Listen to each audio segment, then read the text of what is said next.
Good evening and welcome to the Utopian Baseball Universe. Tonight is the New York Yankees team preview show, and in true Yankee fashion, you are seeing me clean shaven for the first time in probably 2 months. This is brand new, by the way. This is like in the last 20 minutes. So we're gonna look at the Yankees tonight. This is a team that was a postseason playoff team last year. They upset the Mets in the wild card game. They shocked the world by beating the Red Sox in the East Division Championship Series. They finished in the top 10 in hitting and pitching. This is a stacked team. They should be very competitive this year.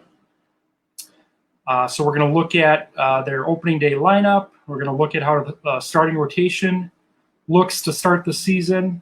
We'll get a look at the whole roster, some schedule highlights. And we've got a fun guest tonight, a friend of mine. I'm gonna bring him on right now. This is Tommy Medrow. Tommy, welcome to the show. Hello, Joe. Hello, everyone. Tommy Tommy's what I like to call a original member, if you will. I mean, he wasn't with me from day one, but he was in the group for most of last year. Whenever we did live streams for games, Tommy was right there rooting on his Yankees and his Brewers. And very happy to have Tommy on tonight. Tommy, welcome. And first I want to ask you, so, you know, it's a Yankee show, but you're from Milwaukee, as I am as well. Tell me how you became a fan, and maybe share some early memories growing up as a ball fan. Well, I was always fascinated with baseball. I remember the first thing I learned to read was the sports page. I'd have breakfast with my grandpa, and he would actually get an extra Sentinel. That's when we had the morning paper. That's right. And he would read the games to me. And my grandma loved listening to baseball, and my grandpa loved it. He was a big Braves fan, except he loved DiMaggio. I think everybody their age loved DiMaggio. I mean, he was Mr. Coffee, you know. But I think the first thing I learned to read was a box score, and then I got into Little League. And, you know, that this was in the era of the Baseball Bunch and This Week in Baseball and you know, the top sticker books we talked about. And love them. I lived like 4 blocks away from Ball 4 Cards. So the minute I got my allowance, I was boom on my bike and I blew my whole allowance that, you know, in a half hour. But I was just fascinated by it. I was 7 when I read The Art of Hitting by Ted Williams. And I remember he said and this stuck with me my whole life. The hardest thing to do in baseball is you got to take a round ball and a round bat and hit a ball squarely. And I just always remembered that. The Yankees have always taken a special spot for me because the grandpa who taught me all this about baseball died of Lou Gehrig's disease. So I've always felt a kinship with the Yankees because of Gehrig. But I love baseball. Baseball's America to me. Yeah, but I got hooked real early, actually. I tell the story in the book I wrote. I had no knowledge of what the Brewers were, what Major League Baseball was. This was in like 1981, 1982. My cousin Lisa took me to the park, and she found a glove in one of those like empty receptacles. It wasn't like a garbage can, but it was like I don't know. It was just like one of these like park things. So there was no garbage in it, but there was a glove in there, and she saw it, and she figured, okay, if it's in there, it's free game. So she gave it to me, put it on my glove or put it on my hand, and I've been hooked ever since. I think the next fall I saw my first World Series. I think in '82, my mom was watching the World Series with family members. I was still probably too young to get into what was on TV because all I cared about was playing it at that time. But the first World Series I saw was Orioles-Phillies in '83, and like I said, I've been hooked ever since. Baseball is the only thing in my life that I think about every single day. I mean, every day I think about something baseball related, either a book I'm reading, a game I've seen, a kid I coached, anything like that. It's really the only thing. Well, I coached high school baseball for a little while, and that was a blast. But nothing takes the joy of, for me, of being out there and playing or watching great players play. I remember in This Week in Baseball at the end, it was the great plays, and it was da da da da, and they'd show guys diving, and Mel Allen be talking about, look at this phenomenal play, and Yount was just all everywhere on that. Oh, it was fantastic. That's actually like, that was one of my, growing up, one of my favorite shows was This Week in Baseball. I couldn't wait to see, because back then this was even before like Sports Center was prevalent. Like it was, it was on, but like I don't remember like being a fan of Sports Center until maybe like the late 80s. So for us, it was This Week in Baseball. It was, like you said, getting that early Sentinel, getting those box scores, especially if the Brewers are on the West Coast. Or the Sunday Journal would have all the batting averages in it. Yep. The sports page was like that thick, and it would have every batting average for every player down to the Mendoza line. I love it. Now, it was fantastic. You and I we have something in common in getting to know each other. We both love Rob Deer. Tell me some of your favorite Rob Deer moments. Well, obviously the Easter Sunday home run. I mean, that was something. I just remember going there, going to County Stadium and being in the Deer Crossing section. And he loved his fans. He loved all of us. I think he tried to acknowledge, or at least look every one of us in the eyes the best he could every game. He was a class act, just classy.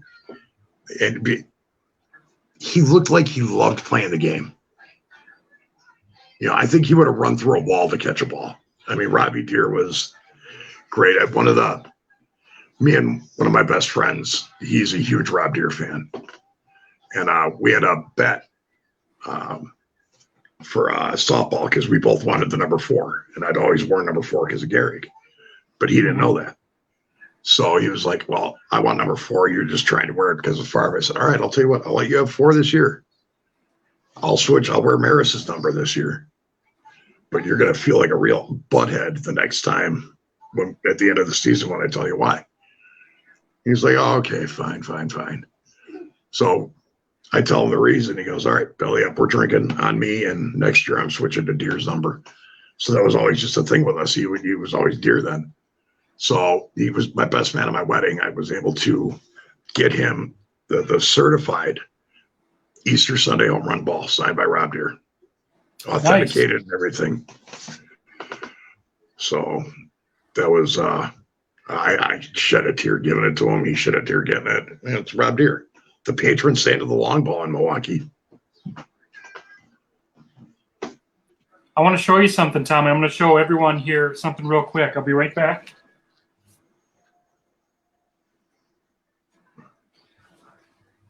So another long-time member of the universe, Greg Madanowski, who I've known 32 years, he surprised myself and my mom last week, and he got us this.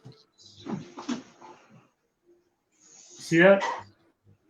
About to steal a base. That's awesome. So, Greg, if you're watching tonight, my mom comments on it every day. Thank you, Greg. I do not know how Rob Deer managed to make a mullet look cool. Yeah, it's probably why I had one in high school. Maybe later I'll post my senior picture. It's just fantastically awesome.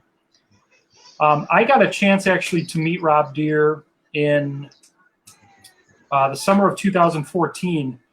Almost by accident, I was at a Chinooks game in Mequon, and I guess he was a guest of Robin Yount's, and everyone was going up to Yount, and nobody was going up to Deer. And I of course, recognized him because he was my favorite growing up. And I said, "You're Rob Deer," and he said, "I am." And we just got to talking. We went kind of outside by the concession stand, and he told me that he was going to be in Appleton later that month, throwing out the first pitch at an Appleton game. So we got tickets that night, and my whole family got to meet him during the game.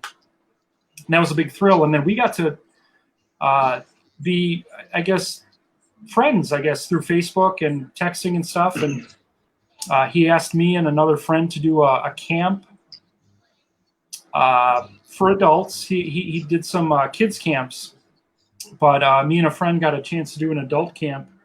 And he approached me about doing coaching for some kids camps the following year, but they got canceled for lack of sign up or whatever. And he had a great story. One of the days at the camps, it was rained out. Basically, we were just in the clubhouse all day. And he said there was a rare game in 1986 where the outfield was Robin Yount, Gorman Thomas, and Rob Deer. So I think Yount was in center. I think I'd almost have to look at the box score, but I think Yount was in center. Deer was in left. Gorman maybe in right. Defensive replacement, I think. And Deer didn't hustle on a ball hit to the gap. And Robin Yount, he said Robin Yount didn't do anything on the field to show him up, but he talked to him in the clubhouse in between innings, and Rob Deer said, from that day forward, I always hustled on a ball diamond, and as it were, during the camps, even us old guys who were participating in the camp, he's like, nobody walks on a ball diamond. And I thought that was cool because, he shared that Yount story, and he remembered that because that was Deer's first year as a Brewer. So it was really his first year as a major league starter. And he remembered the effect it had on him, and he passed it on to the kids he coaches and us in kind of almost a fantasy camp environment. He was like, yeah, nobody's going to walk on this diamond. So I thought that was a pretty cool story that he shared. That's awesome. That is awesome. Tommy, so I'd like to ask you about, I'd like to ask you to talk about something that's near and dear to your heart, and it's something I'll be sharing with the group later after the show. It's Team Hawkeye. Why don't you tell us about Team Hawkeye? Team Hawkeye is a group named after my dog Hawkeye, who is the greatest, in my opinion, the greatest rescue dog ever. He dog saved my life. He's amazing. He's a rescue dog, and I think the greatest thing about rescue dogs is that I think they appreciate everything a little bit more, like us as adults who haven't had it that easy or whatever. You appreciate the little things more. Team Hawkeye is a rescue dog advocacy, and we do some charity work to help raise money for other rescues like Hawes Waukesha, Wolfgang Rescue. This winter, we sponsored 2 dogs for adoption. I called around to some veterans agencies to try and get the veterans with the dog, but that's harder than you would think it would be. So we're going to try and start working with a group called Dogs to Dog Tags. They specialize in it, so we might just do some fundraisers for them, kind of just because it's really hard to do, and they've got the networking of it down. So we're going to work with them, and we're starting to branch out and do some stuff that we just want to help our community, help dogs, help people. Just keep, like Mitch says, be kind, and make kindness contagious. So we're trying to do that in a way with dogs. So I love it. We do every year. Every year we do presents for pooches, where we raise money to buy toys, and we go give toys to dogs in the rescues that aren't going to go get home for Christmas. So at least they have a new toy. It's kind of like Toys for Tots, but for dogs. For dogs. So we call it presents for pooches. I love it.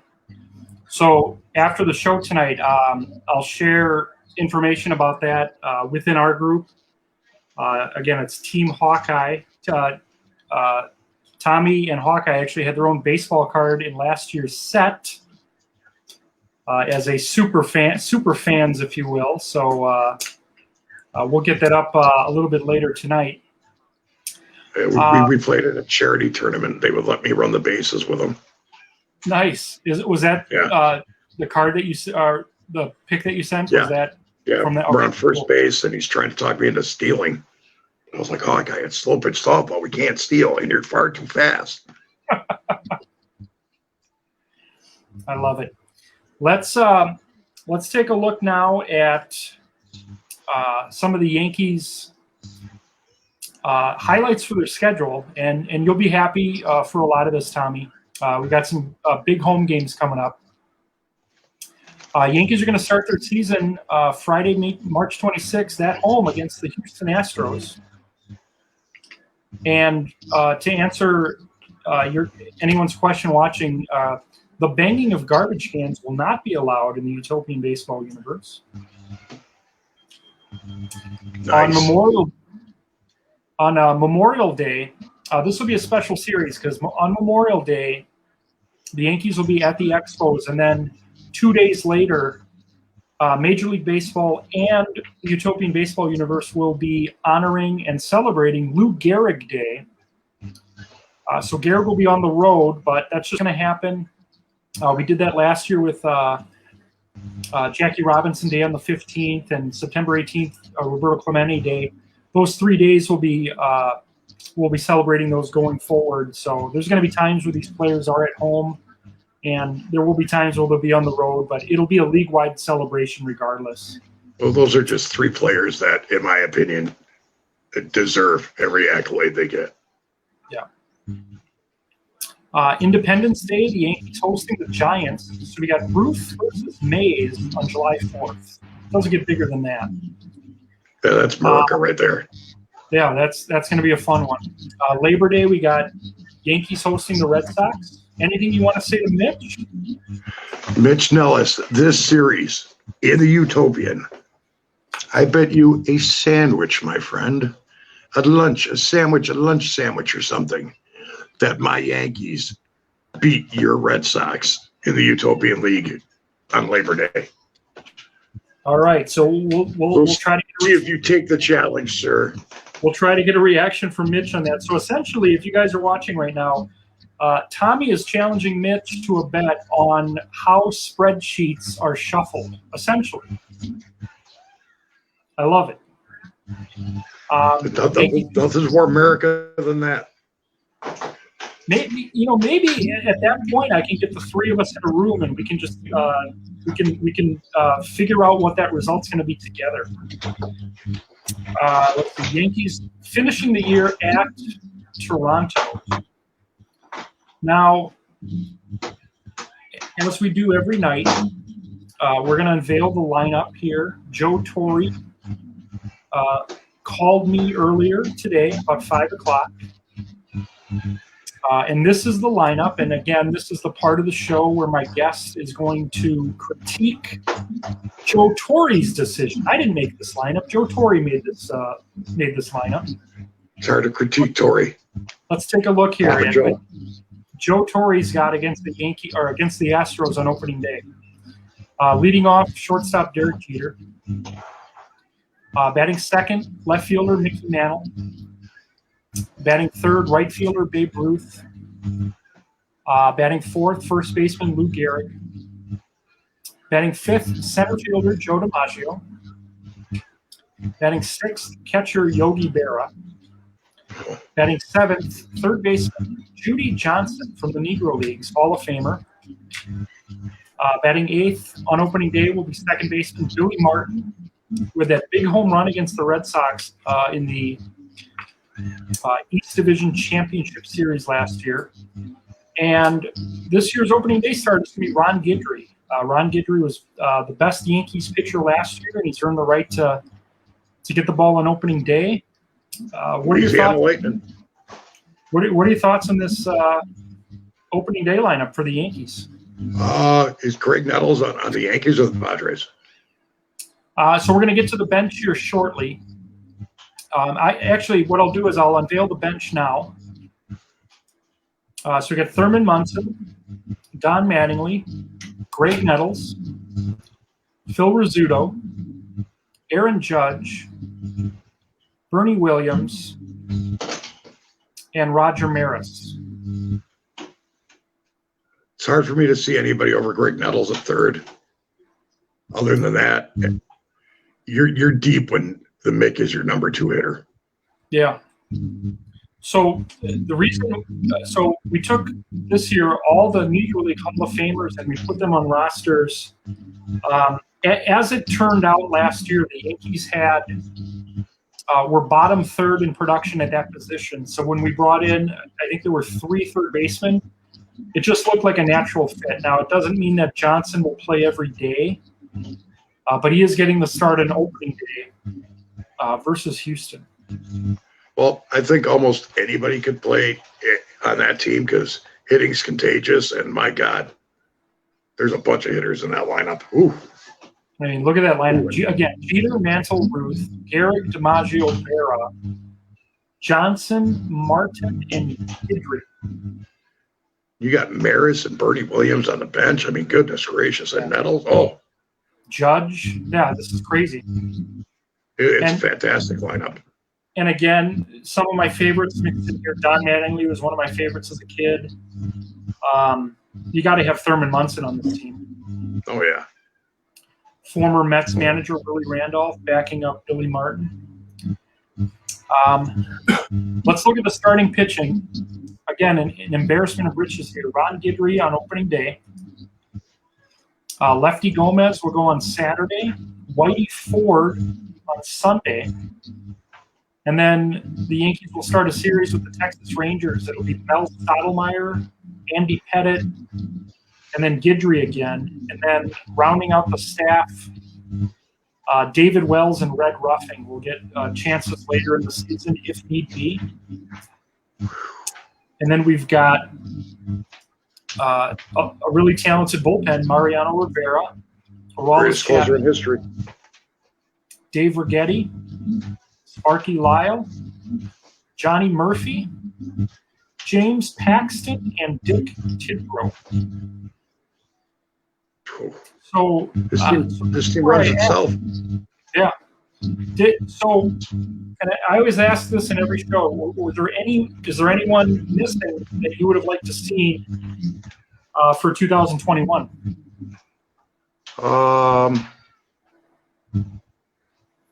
Wow.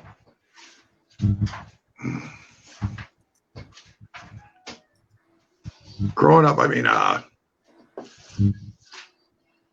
Rick Cerrone, he was a favorite of mine growing up, but he's nowhere near the caliber of players these guys are. No, you pretty much got all the great Yankees, and other than Scott Supercalifragilisticexpialidocious, I think he nailed it. I was a little worried Righetti wasn't in there. Oh, you got to have Righetti. And then, yeah, I can't really think of anybody. I mean, there were some names that were on last year. Like I had Paul O'Neill last year. I had. Oh, God, I can't believe I forgot about him. There were some other guys, but like everything is pretty uniform this year. So I tried to get 2 from every position, 7 starters, 7 relievers. Tino Martinez. He was on. Yeah, he was. I just couldn't find room for him, but he was on last year, and I could see him at some point making a comeback because these rosters are going to be fluid. You're going to see guys come and go. I go with Posada. So Posada is the starting catcher for Durham, or not the starting catcher. He's Josh Gibson's backup. So he's on the Durham roster, and he actually had some bigger games last year for Durham. So I think he'll do some nice things this year, being Gibson's backup. But yeah, the the rosters are the hardest part. There's always going to be people left out, so there's always going to be people bringing in. I had a gentleman last night when we were talking about doing this Yankee show. He's like, well, Allie Reynolds was on that team that won 5 straight. And, Allie Reynolds is going to be one of the first guys that I have in mind once we start bringing in new players. So, like every year, we can have 2 or 3 new players on each team to give the rosters a new look and to kind of the sense that they're making a free agent splash. So, again, if you're not seeing a favorite tonight, you're going to see those names down the road. I'm hoping that the Utopian Baseball Universe is around for a long, long time. Well, for you, it's got to be tough you get a team like the Yankees or the Red Sox or the Pirates or who just have generations of experience compared to like the Brewers who only have maybe 50 years with the Yankees, and these guys have Hall of Famer after Hall of Famer or close to Hall of Famer that you got to try and get on this roster. There's only so much room. I'm looking at it right now, just eyeballing it. I think I have 1, 2, 3, 4, 5, 6, 7, 8, 9, 10, 11. I've got 11 or 12 Hall of Famers out of 30. I think that's probably the most. I would imagine the Dodgers are right up there, the Giants. Hopefully someday Maris gets in there. Yeah, that'll be crazy. We've got some comments and questions. Let's get to some of these right here. We've got Andrew agrees Mel Allen was awesome. He indeed was. Chuck, who was our guest for the Ray show yesterday, says in 96 with San Diego, Deer hit a ball over the batter's eye in dead center in Peoria. I've seen probably 200 games in that park, and that's the only time I've seen that. I believe that. Bad top. Andy says 1 sandwich. I'm going to have to rewatch to figure out what was referenced there. That is an insane lineup. Yes, this is on paper. This is the best lineup in the Utopia. This is going to be hard to beat, but again, the way we determine things, anything can happen, but it is a crazy lineup. Someone says Goose Gossage. So Goose Gossage is in the Utopian Baseball Universe. He is on the San Diego Padres. And Andy backs me up there. He is indeed a Padre. All right. So there is your 2021 New York Yankees. We're going to bring that starting lineup up again here. Tommy, anything else you want to say? It's a pleasure. It was a pleasure being on here. I love the Utopian Baseball Universe. Mitch Nellis, you're going to wind up buying me some lunch or a sandwich or something if you take the bet. Don't be a San Diego chicken, Mitch Nellis. Don't be a San Diego chicken, sir. I just love it. I love all the different people and all their takes on all their favorite teams, and it's just a good time. Well, I love having you here, Tommy. Like I said, after the show tonight, we're going to let everyone know where they can learn more about Team Hawkeye. Yeah, and take care. If you're ever bored one day, guys, on a Saturday or a Monday, whatever, call Madak. Go walk a dog. They need it. I mean, it's not going to hurt you, and the dog will love it, There's nothing bad that comes from it. Help a dog. We'll get everyone information on that after the show. Tomorrow night, 7 o'clock is going to be one of the biggest shows we're doing of spring training, only because, well, not only because, but it's the Milwaukee Brewers. And those of you who know me know I live in the area. I live just north of Milwaukee. I'm a Brown Deer, Wisconsin native. I wrote a book about the Brewers. It's going to be one of our bigger shows. We're going to probably do at least an hour if Andy will have me. My guest is going to be Andrew Pfeffer, who I've known since 1982. So that's going to be a really fun show tomorrow. We will have something to vote on. Look for information on that tomorrow. But I want to thank Tommy Medrow again for being my guest tonight. And I'm sure we're going to see more of Tommy this year, and we'll keep you guys updated to see if Mitch accepts this challenge that Tommy has laid down for a sandwich. Now I know why Andrew referenced the sandwich earlier. But for Tommy Medrow, this is Joey Buchholz saying good night from the Utopian Baseball Universe, and we will see you tomorrow at 7 for the Milwaukee Brewers.